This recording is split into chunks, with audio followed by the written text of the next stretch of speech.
Bikers harass a woman in a parking lot. When her truth comes out, they regret everything. The parking lot was nearly empty, the sun beginning to set on the horizon, casting long shadows across the asphalt. A woman in a striking red dress walked confidently towards her car, the heels of her shoes clicking against the pavement. She was composed, poised, and completely unaware that she had caught the unwanted attention of a group of bikers nearby.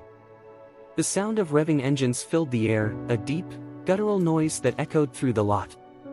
Four men, clad in black leather jackets and helmets, sat on their motorcycles, watching her every move with amused smirks. One of them, the clear leader of the group, tilted his head towards her and grinned.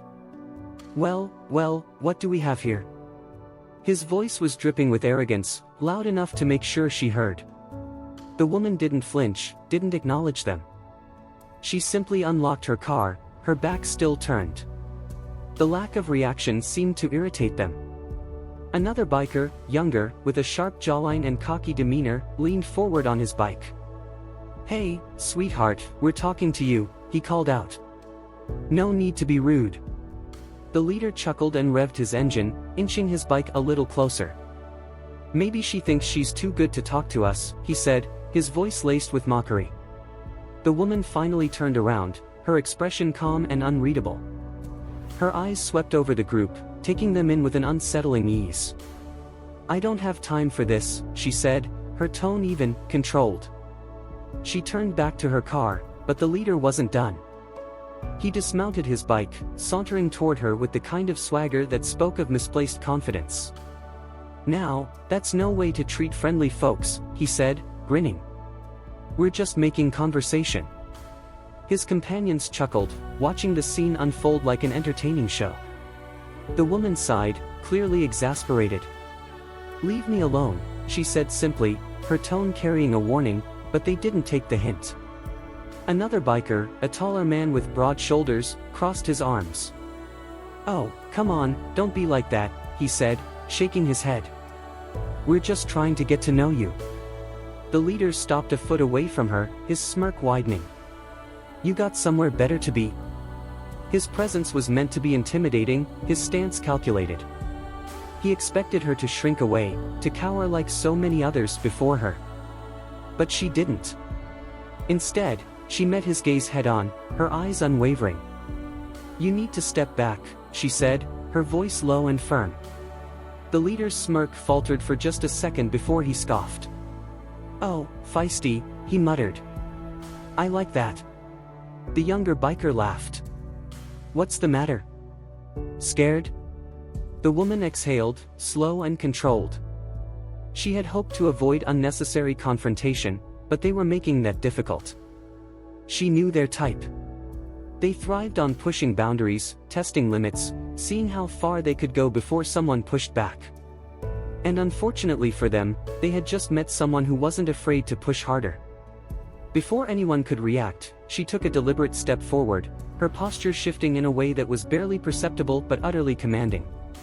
The energy in the air changed. Something about the way she carried herself now felt different. More purposeful. More dangerous. The leader's smirk disappeared altogether. "What's your problem?" he muttered, suddenly uneasy. The woman reached up and slowly pulled her hair back, revealing something they hadn't noticed before, a small tattoo near her collarbone, partially obscured by the fabric of her dress.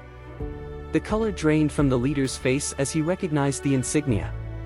It was military. But not just any military mark. It was a symbol reserved for elite forces, the kind of operatives who had undergone grueling, specialized training. The kind of people who could take down a group of men in seconds if they wanted to. He took a step back before he even realized it, his bravado cracking. The younger biker frowned. "What's wrong?" he asked, not understanding the sudden shift. The leader shot him a look, shaking his head slightly, as if warning him to shut up. The woman tilted her head slightly. "You were saying?" she asked, her voice dangerously soft. The leader cleared his throat, forcing a chuckle, but it sounded hollow. "We were just messing around," he said quickly. "No harm meant." The woman took another step closer, and he instinctively moved back again. His companions, sensing the change, exchanged uncertain glances. "Let's go," the taller biker muttered, finally understanding that they had made a serious mistake. The woman watched as they hurried back onto their bikes, their arrogance replaced with something much closer to fear. Engines roared to life, but the leader hesitated for just a second longer, looking at her one last time. She didn't say anything, didn't need to. The message was clear. He revved his engine and sped away, his gang following suit, leaving behind nothing but the lingering scent of gasoline and the weight of their own regret. The woman sighed and turned back to her car, unlocking the door as if nothing had happened. As she slid into the driver's seat, she caught her reflection in the rearview mirror and allowed herself the smallest of smirks. Some people never learned. And some people learned too late. The woman remained composed as she settled into her car, her hands resting on the steering wheel. She exhaled slowly, her heartbeat steady. It wasn't the first time something like this had happened, and it wouldn't be the last. She had encountered men like them before, loud, arrogant, emboldened by the presence of their friends. They always thought they had the upper hand. That is, until they didn't. She watched them in the distance, their motorcycles roaring as they sped through the parking lot. The leader was gripping the handlebars tighter than before, his posture tense, his mind undoubtedly racing. She could tell by the way he sat, stiff, shoulders hunched, that he wasn't used to feeling powerless. He had underestimated her, and that was his first mistake. His second was assuming she wouldn't push back. She could have let them leave without another thought. She had made her point. They wouldn't dare approach her again, not after that. But something gnawed at her. A quiet instinct, honed over years of training, told her that this wasn't quite over. She wasn't dealing with just any random group of men looking for trouble. They had a look about them, an edge that suggested they were used to getting what they wanted, whether through intimidation or worse. As she turned the key in the ignition, she caught movement in her side mirror. One of the bikers, the younger one, with the sharp jawline and slicked back hair, was staring at her from a distance. His helmet was still in his hands, revealing the expression on his face. It wasn't anger or arrogance anymore. It was curiosity. He was trying to figure her out, trying to piece together what had just happened. He nudged the leader, speaking in hushed tones. The leader shook his head and waved him off, visibly frustrated. He didn't want to linger, didn't want to discuss it. He just wanted to leave. But the younger one wasn't so quick to drop it. He kept looking back, his brows furrowed in thought. She had seen this kind of reaction before, someone trying to reconcile what they had just witnessed with what they had assumed to be true. She knew that men like them operated on bravado. Their whole existence was built around the perception of strength, and when that illusion was shattered, they either learned from it or tried to reclaim it in the worst way possible. And judging by the way the leader clenched his jaw, she had a feeling he was the latter. She could leave now and never think about them again. But that wasn't how she operated. She had spent years reading people, understanding behavior, anticipating their next move before they even realized they were making it.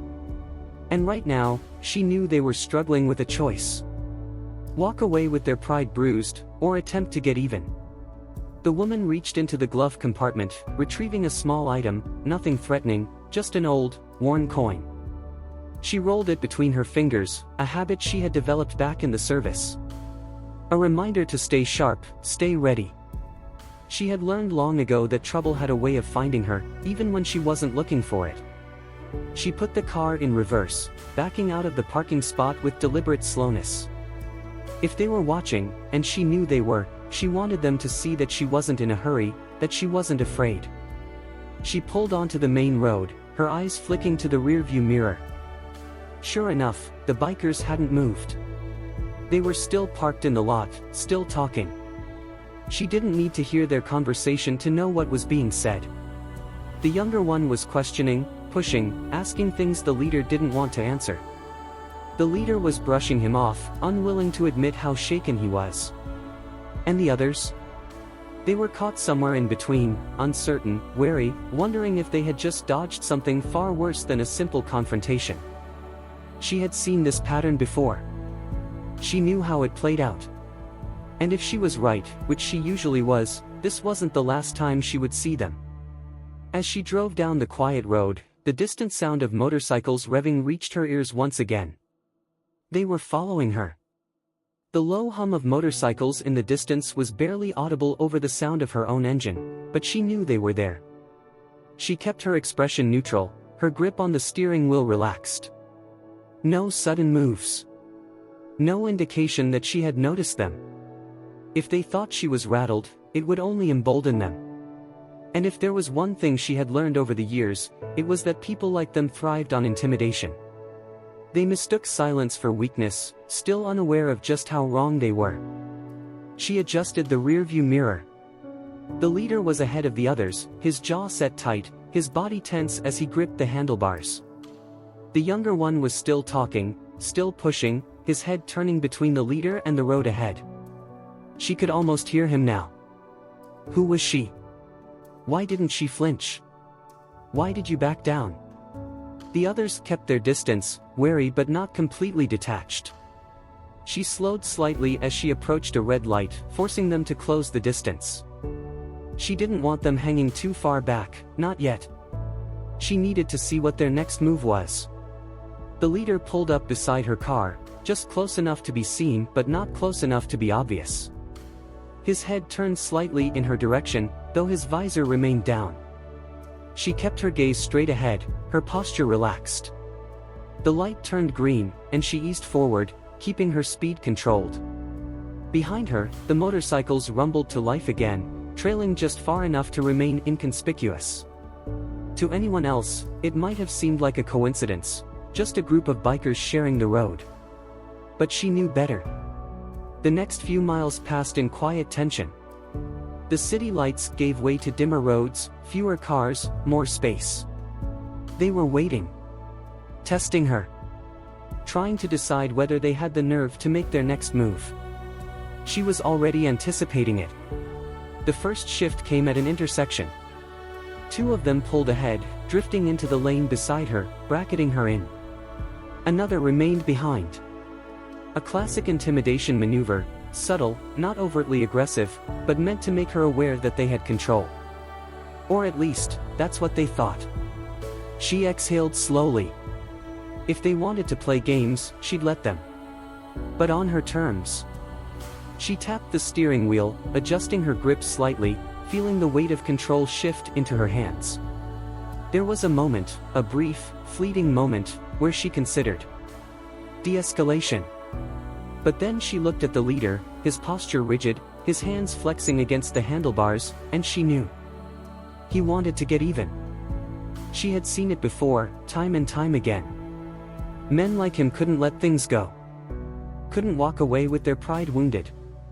They needed to reassert control, to prove, to themselves, more than anyone else, that they were still in charge. But he had miscalculated. Because she had spent years learning how to handle men like him. The road curved ahead, leading toward an underpass where the streetlights flickered intermittently. She recognized the area immediately. Sparse traffic, fewer exits. If they wanted to make a move, this would be the place. And sure enough, they did. The leader twisted the throttle, his bike surging forward, cutting in front of her in an attempt to force her to slow. The younger one flanked her side, moving closer, testing her reaction. The last two remained behind, blocking any retreat. She could almost hear their thoughts. What will she do now? Panic? Try to outrun us? She did neither. Instead, she smiled. Because they had just made their biggest mistake yet. The moment stretched, heavy with unspoken tension. The leader of the bikers was now directly in front of her, his posture aggressive as he forced her speed lower. The others closed in just slightly, enough to box her in, enough to remind her they were still in control, or so they thought. She flicked her gaze to the side mirror. The younger one was still looking at her, still analyzing, still trying to understand who she really was. He wasn't as reckless as the leader, not as blindly driven by pride. There was hesitation in his movements. Good. That meant he could be manipulated. She kept her speed steady, her hands loose on the wheel. If they expected fear, they weren't going to get it. Instead, she did something they didn't anticipate. She yawned. Not a forced one, not an exaggerated move, just a slow, measured yawn, as if this entire encounter was nothing more than a mild inconvenience. The younger biker blinked. She could see the flicker of confusion, the slightest hesitation in the way he gripped the handlebars. The leader, however, was too focused on the power play, too caught up in his need to prove something.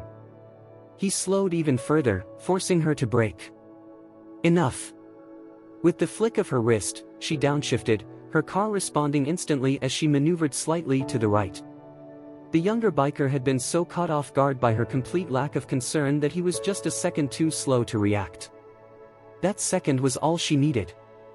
Her car slid cleanly into the open space before he could close the gap, breaking free from their formation. She wasn't trying to escape, not yet. No, she was setting the tone. She was the one dictating the next move now. The leader snarled in frustration, twisting the throttle to surge ahead and block her again. Predictable. She let him. Let him think he was taking back control, let him believe she was reacting out of desperation. And then, at the last second, she did something that shattered his confidence entirely. She looked at him. Really looked at him. And then she smiled. Not a taunting smile. Not a smirk. Just a small, knowing curve of her lips, a smile that said everything he didn't want to hear. You're out of your depth. For the first time, doubt crept into his features. His hand wavered on the throttle, his mind struggling to process why she wasn't acting the way she should. That hesitation was all she needed. With practiced ease, she adjusted her position, giving herself just enough space to do what came next. Her car surged forward, not recklessly, not chaotically, just enough to make it clear that she wasn't following their game anymore. The leader tried to react, but he was already a step behind. And then she braked. Not hard, not sudden. Just enough to disrupt his balance, just enough to make him overcorrect. His bike wobbled, his body shifting as he struggled to regain control. His own arrogance had trapped him, he was too close, too aggressive, and now he was vulnerable. The younger biker shouted something, but it was too late. The leader lost his grip for just a second. And in that second, everything changed. His bike skidded sideways, tires screeching against the pavement as he barely managed to keep himself upright. The formation was broken. His control was shattered. And she was already past them. She didn't look back. Didn't need to. Because she knew, they wouldn't dare try again. The leader's bike wobbled, his grip on the handlebars tightening as he fought to regain control. His tires screeched against the pavement, his pride even more bruised than his ego. The younger biker, the one who had been hesitant from the start, pulled up beside him, his expression torn between concern and disbelief. "What the hell was that?" he muttered, his voice barely audible over the fading roar of engines. The others had backed off slightly, uncertain now. The control they thought they had? Gone. The power they wielded over others? Shattered. The woman, however, was still in motion. Not speeding, not fleeing, just continuing as if the entire encounter had been nothing more than a minor inconvenience. That was what unsettled them the most. She wasn't afraid. She had never been afraid. The leader clenched his jaw, his pride screaming at him to do something, to reassert control. But what could he do? She had just made them look like amateurs without even breaking a sweat. His fingers twitched over the throttle. "Let it go," the younger biker said, his voice quieter this time. He had seen the same thing the leader had, but unlike him, he wasn't desperate to prove himself. "She's not someone we want to mess with." The leader snapped his head towards him. "And what? Just let her get away with embarrassing us?" His voice was edged with frustration, but beneath it, there was something else, doubt. The younger biker exhaled sharply. "She didn't embarrass us. We did that to ourselves." The leader didn't respond. He couldn't. Because deep down, he knew it was true. Meanwhile, the woman drove on, calm and composed, her mind already processing what came next. She had spent years dealing with men like them, men who thrived on control, who mistook confidence for arrogance, who thought intimidation was the ultimate weapon. But intimidation only worked on those who allowed it to. She had never been one of those people. She had spent too many years in environments where weakness wasn't an option.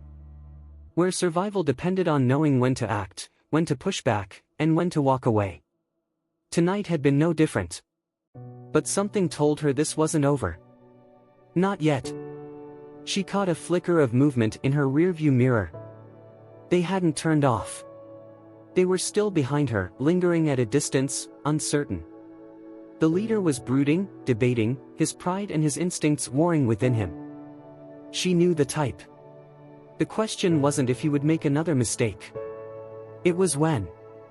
She rolled her shoulders, loosening the tension from her muscles, keeping her breathing steady. She had hoped they would take the hint, accept their loss, and move on. But some men learned the hard way. And if they pushed their luck again, she would make sure they regretted it. For good. The woman kept her movements fluid, controlled, as she navigated through the streets. She could still hear the distant hum of their motorcycles behind her, their presence lingering like a shadow. They weren't closing in, but they weren't backing off either.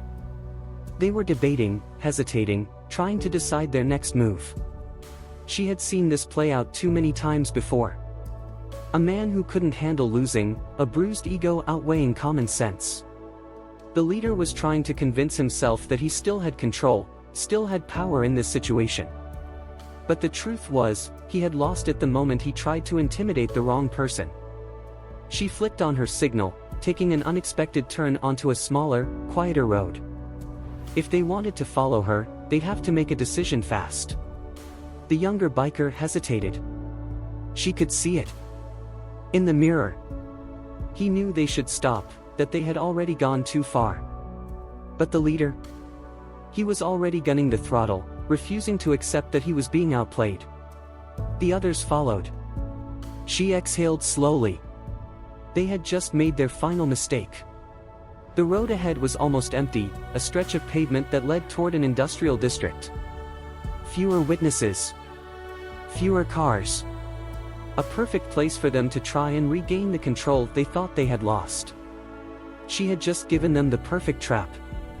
She pulled into an open lot, her tires gliding smoothly over the pavement before coming to a controlled stop. The bikers followed, their engines idling as they lined up in a loose semicircle around her.